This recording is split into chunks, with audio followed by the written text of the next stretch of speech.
আসসালামু আলাইকুম প্রিয় দর্শক। নূহ নবীর মহাপ্লাবনের ঘটনা। প্রিয় বন্ধুরা, এই বিস্ময়কর ঘটনাটি জানতে চাইলে ভিডিওটি শেষ পর্যন্ত দেখুন। হজরত আদম আলাইহিস সালামের ইন্তেকালের পর অনেক দিন পেরিয়ে গেছে। শয়তানের ধোকায় মানুষ ধীরে ধীরে মূর্তি পূজা করতে শুরু করেছে। এমন সময় আল্লাহ তাআলা তাদের মাঝে একজন নবীকে পাঠান, যিনি এক আল্লাহর দাওয়াত দেন, শিরক না করার নসিহত করেন।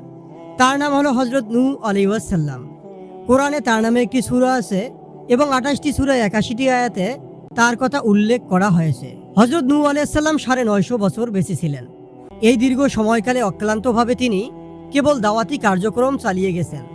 কি সকাল, কি বিকাল, কি দিন, কি রাত, প্রকাশ্যে কিংবা চুপিসারে তিনি শুধু একথাই বলে গেছেন, হে আমার জাতি, তোমরা আল্লাহর ইবাদত করো, তিনি ছাড়া আর কোনো ইলা নাই। তবু কি তোমরা সাবধান হবে না? কিন্তু কেউ তার দাওয়াতে সাড়া দেয়নি, বরং তার সম্প্রদায়ের লোকেরা কানে আঙ্গুল দিয়ে কিংবা নিজেকে কাপড় দিয়ে আড়াল করে ছটকে পড়েছে, তার প্রতি উদ্ধত্ত আচরণ করেছে। এটাই ছিল তার নিত্যদিনের গল্প। এরপরেও দীর্ঘদিন ধরে শুধু দাওয়াত দিয়ে গেছেন, সব অবহেলা সয়ে নিয়ে শুধু আল্লাহর কথা বলেছেন। হজরত নূহ আলাইহিস সালাম প্রেরিত হয়েছিলেন বর্তমান সময়ের ইরাক ও সিরিয়া অঞ্চলে। এর আগে মানুষ কেবল কৃষিকাজ করত, সমাজে মানুষে মানুষে কোনো ভেদাভেদ ছিল না। কিন্তু ওই সময় সমাজ ব্যবস্থা ধীরে ধীরে নগর কেন্দ্রিক হয়ে উঠতে শুরু করে এবং সমাজ দুই ভাগে বিভক্ত হয়ে যায়। এক ভাগে ছিল অভিজাত শ্রেণী, অন্য ভাগে ছিল নিম্ন শ্রেণী। অভিজাত শ্রেণীর মানুষ নিম্ন শ্রেণীর মানুষের প্রতি নানাভাবে জুলুম নির্যাতন করত, তাদের নিচু চোখে দেখত। অভিজাতরা দেখতেই কেবল মানুষ ছিল, তাদের মাঝে মানুষের কোনো গুণ ছিল না। তাদের আচার আচরণ ছিল জন্তু জানোয়ারের মতো। তারা মূলত ওয়াত, সুয়া, ইয়াগুজ, ইয়াউকো, নাসর নামে 5টি মূর্তি পূজা করত। হজরত নূহ আলাইহিস সালাম কাউকে ইসলামের দিকে দাওয়াত দিলে তাদের নেতৃবৃন্দু বলতো, তোমরা মূর্তিদের ত্যাগ করো না। তবু নূহ আলাইহিস সালাম আল্লাহর নির্দেশিত কাজ করে যেতেন। মানুষকে এক আল্লাহর ইবাদত করতে বলতেন, কোনোদিন দাওয়াতি কাজ ছেড়ে দেননি, কখনো নিরাশ হননি। তার অঞ্চলের নেতৃবৃন্দু বলল, হে নূহ, তুমি যদি বিরত না হও তাহলে পাথর মেরে তোমার মাথা চূর্ণ বিচূর্ণ করে দিব। এরপরেও নূহ আলাইহিস সালাম থেমে যাননি।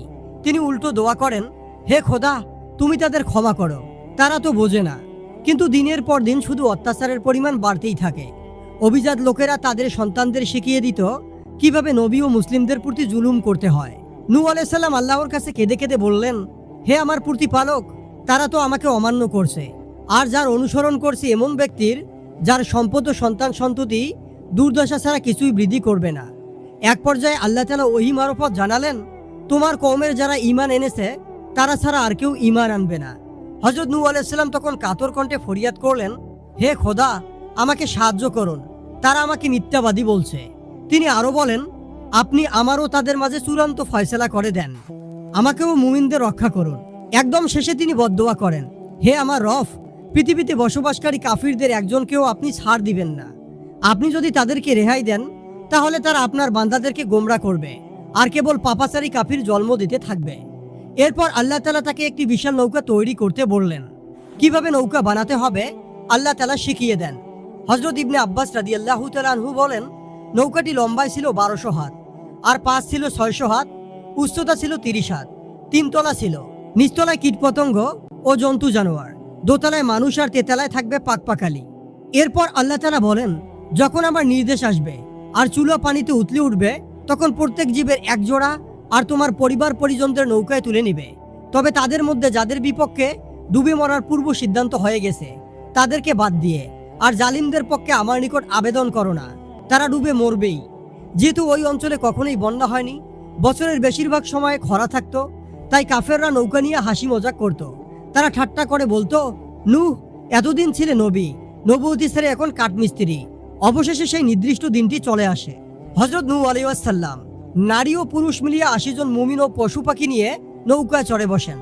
তারা নৌকায় ওঠার পরেই আকাশ ভেঙে তুফান শুরু হয়, মাটির নিচ থেকেও পানি উঠতে শুরু করে। দুই দিকের পানি মিলে সবচেয়ে উঁচু পাহাড়ের 15 হাত উপরে পানি উঠে যায়। দুনিয়ায় থাকা এমন একজন কাফেরও ছিল না যে আল্লাহর এই আযাব থেকে বাঁচতে পেরেছে। বিশাল এই নৌকাটি 150 দিন ভেসে বেড়ায়। তারপর মহরমের 10 তারিখে জুদি পাহাড়ে নোঙর ফেলে। প্রিয় বন্ধুরা, যারা এই বিস্ময়কর ঘটনাটি জানতে পারলেন তারা অবশ্যই চ্যানেলটি সাবস্ক্রাইব করবেন। ভালো থাকবেন। আল্লাহ হাফেজ। আসসালামু আলাইকুম।